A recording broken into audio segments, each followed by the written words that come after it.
The world is not shaped by abundance, but by scarcity. What is rare holds power, what is limited holds value, what is difficult to obtain commands desire.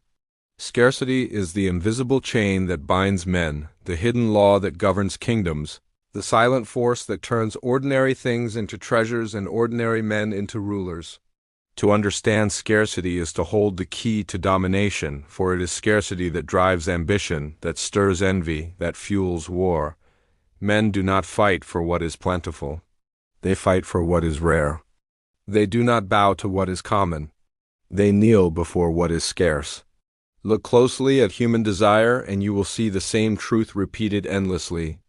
The rare jewel, though useless compared to food or water, is valued more highly because it is scarce. The lover who withdraws attention is chased more passionately than the one who gives it freely. The ruler who makes his presence rare is revered, while the one too visible is despised. The soldier fights not because there is nothing to eat, but because there is too little land to divide. Scarcity is the engine of movement, the spark that awakens hunger. If abundance pacifies, scarcity electrifies. Understand that men are slaves to perception. Something plentiful, even if useful, loses its shine. Bread, though it sustains life, is not revered because it is everywhere. Gold, though useless to survival, is worshipped because it is scarce. Thus the wise ruler does not flood the world with what he offers. He restricts it, he withholds it, he makes men yearn for it. When you control scarcity, you control desire. And when you control desire, you control men. Consider the wise ruler who makes his audience wait. He does not grant access freely, for too much familiarity breeds contempt. He withholds his words until they are begged for, and then each phrase becomes a treasure. He does not walk the streets daily. He appears rarely, and his absence creates whispers, his silence creates speculation. Men desire him because they cannot have him easily. Scarcity transforms presence into majesty, and majesty into obedience. This principle holds true in every domain. In war, the scarcity of resources sharpens soldiers, teaching them discipline, endurance, cunning. Abundant armies grow soft, fattened by ease, corrupted by indulgence. The Spartan thrived because he had little. The Roman expanded because his land was not enough.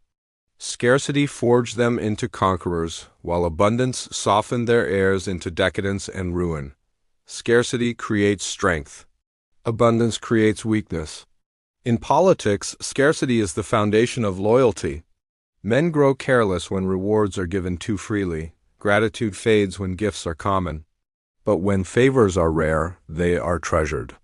The ruler who distributes generously to all will soon find his gifts forgotten. The ruler who grants rarely, strategically, will find each act of generosity remembered, cherished, and repaid with loyalty. By limiting what you give, you magnify its value. Scarcity also commands fear. Men do not fear what is plentiful, but they tremble before what is scarce and absolute. A ruler's punishment, if given often, loses its sting. But if punishment is rare and terrible, it chills the blood. The gallows that stands unused for years, then suddenly claims a traitor, inspires more obedience than daily executions. Scarcity and fear makes fear eternal. Even love obeys this law. A lover who is always available becomes ordinary, taken for granted, even despised.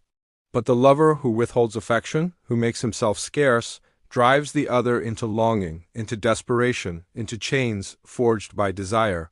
Men are drawn not to the plentiful, but to the rare.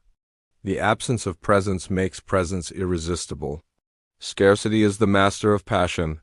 Do not think this force is only external. Scarcity shapes the self as well. A man who has everything grows soft, arrogant, lazy. A man deprived grows sharp, ruthless, inventive. Hunger awakens cunning. Limitation breeds ambition. Scarcity within yourself can be the fire that drives you to greatness. Abundance kills more rulers than scarcity ever did, for abundance rots the will, numbs the senses, and blinds the mind. Understand this paradox. Scarcity creates power, but to wield it you must learn to manufacture it. The ruler who wishes to dominate must not give all he can, he must hold back. He must create distance, restriction, difficulty. He must master the art of saying no, of withholding, of making men suffer the thirst that only he can quench. When men believe you are the source of what is rare, they will depend on you, serve you, obey you. Scarcity makes them kneel. Look at religion. The divine is powerful not because it is abundant, but because it is scarce, hidden, veiled. The sacred relic is treasured because it is one of a kind. The temple inspires awe because it is rare space separated from ordinary life. The priest gains power by restricting access to the divine. Scarcity creates the illusion of eternity, and eternity creates devotion. Consider also the game of appearances. If you speak too often, your words lose weight. If you speak rarely, each word becomes an event. If you give too much of yourself, you will be consumed and discarded. If you remain scarce, you will be pursued.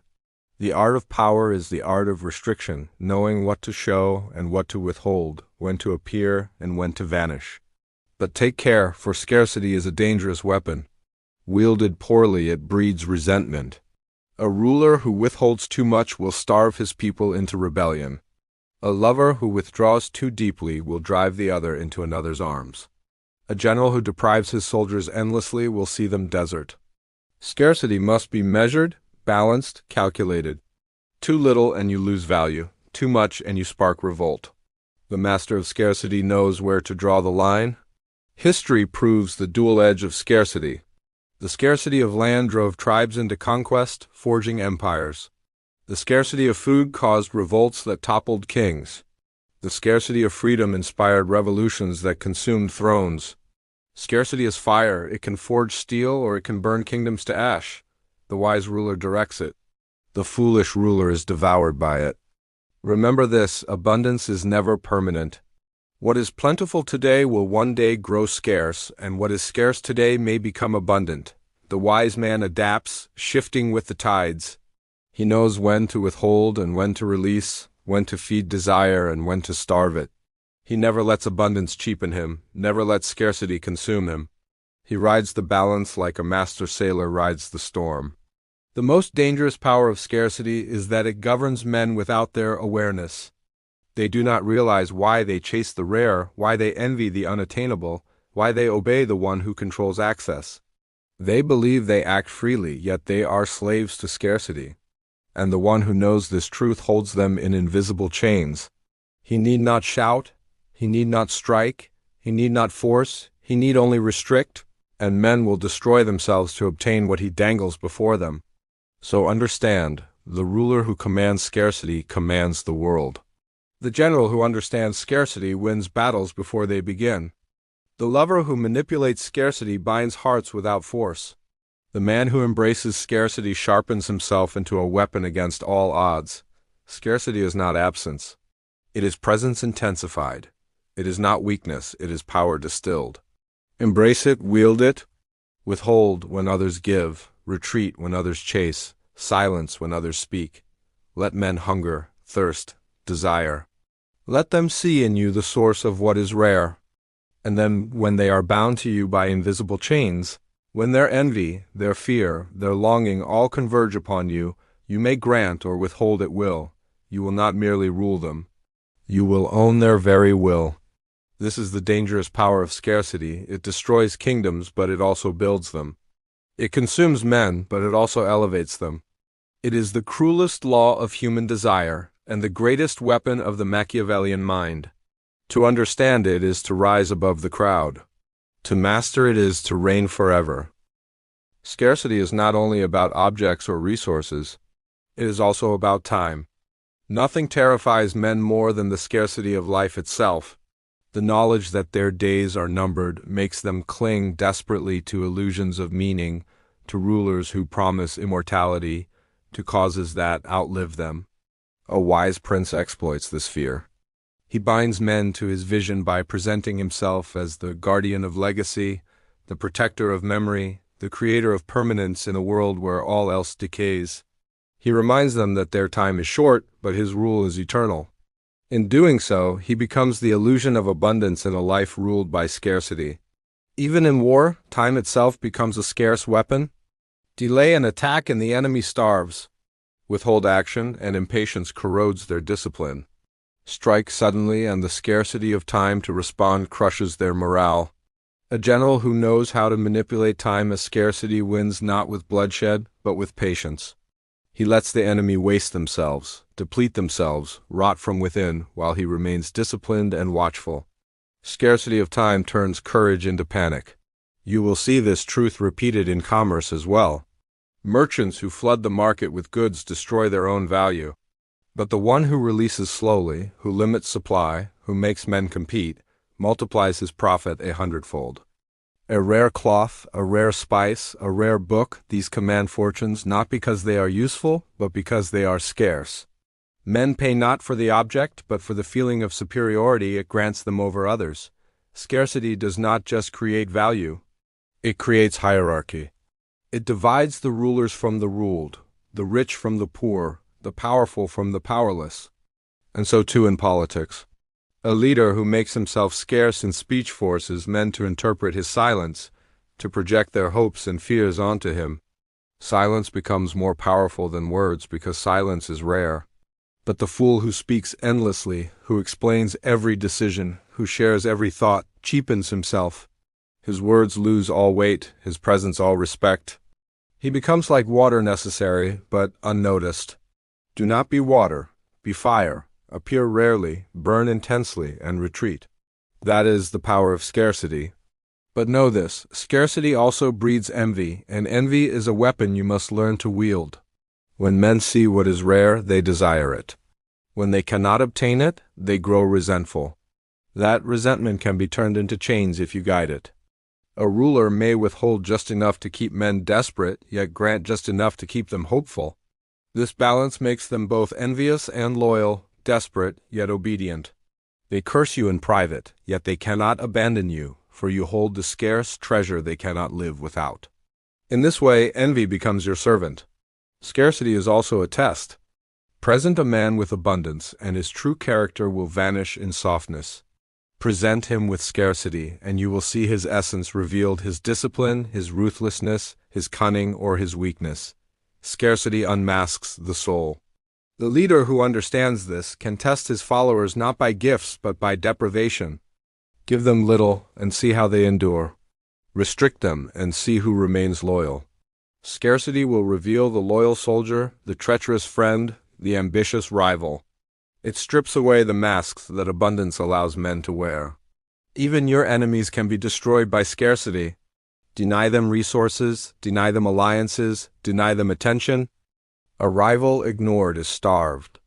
A rival cut off from allies grows desperate. A rival denied honor becomes reckless. You do not always need to strike directly. Starvation kills more quickly than the sword. To deprive is to destroy silently, without blood, without risk. That is the genius of scarcity, it kills without a sound. And yet, let me warn you again, scarcity is dangerous not only for those you control but for yourself. A ruler who hoards too much, who withholds too severely, who starves his people endlessly, creates desperation that leads to rebellion. Men will endure hunger for a time, but eventually hunger sharpens into rage. They will endure scarcity and silence, but eventually silence breaks into fire. Scarcity must be wielded with balance, with calculation, with foresight. The master of power is the one who knows how much to restrict and how much to release. If you would truly rule, you must learn to live in scarcity while making others dependent on you for abundance. Train yourself to endure hunger, to endure solitude, to endure silence. Discipline yourself so that you are never broken by deprivation. For the man who can survive scarcity becomes invincible, while the man who requires abundance becomes a slave. Power belongs to the one who needs the least, not the one who has the most.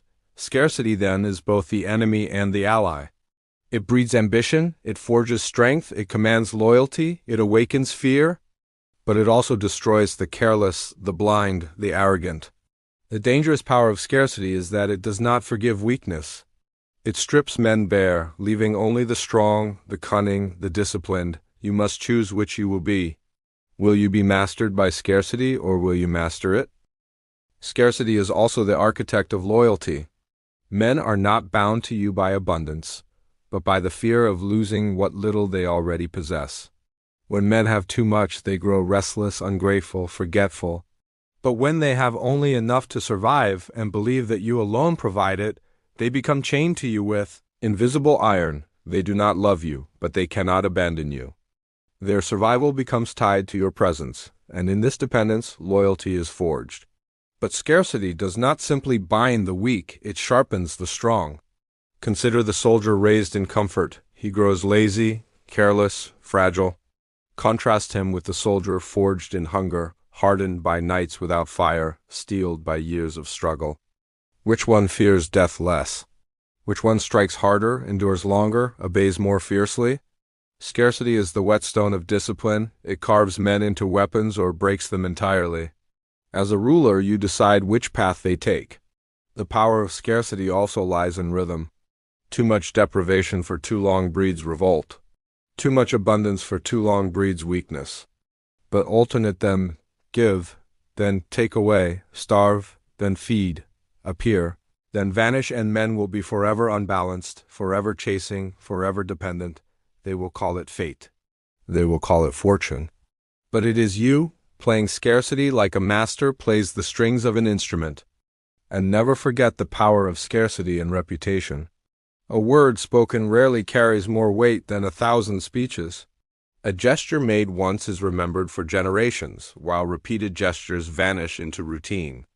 A ruler who sheds tears once in a lifetime is revered as compassionate. A ruler who weeps daily is despised as weak. Scarcity of emotion is as potent as scarcity of gold.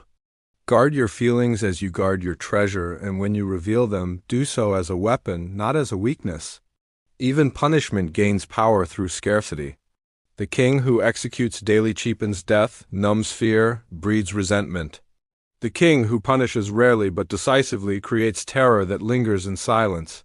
Men begin to fear not only the act itself, but its possibility. For when punishment is scarce, it becomes unpredictable. And what men cannot predict, they dread. Scarcity is not merely external, it is also internal. Restrain your impulses. Deny yourself luxuries others cannot live without. Reject the softness of constant pleasure. This self-imposed scarcity gives you strength over yourself and therefore power over others. For the man who can endure with little cannot be bribed, cannot be broken, cannot be enslaved. He alone is free, and because he is free, he rules. Remember, too, that scarcity is not only dangerous, it is eternal.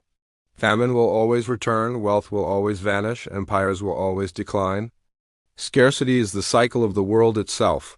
Those who deny it perish, those who embrace it endure, and those who master it become legends.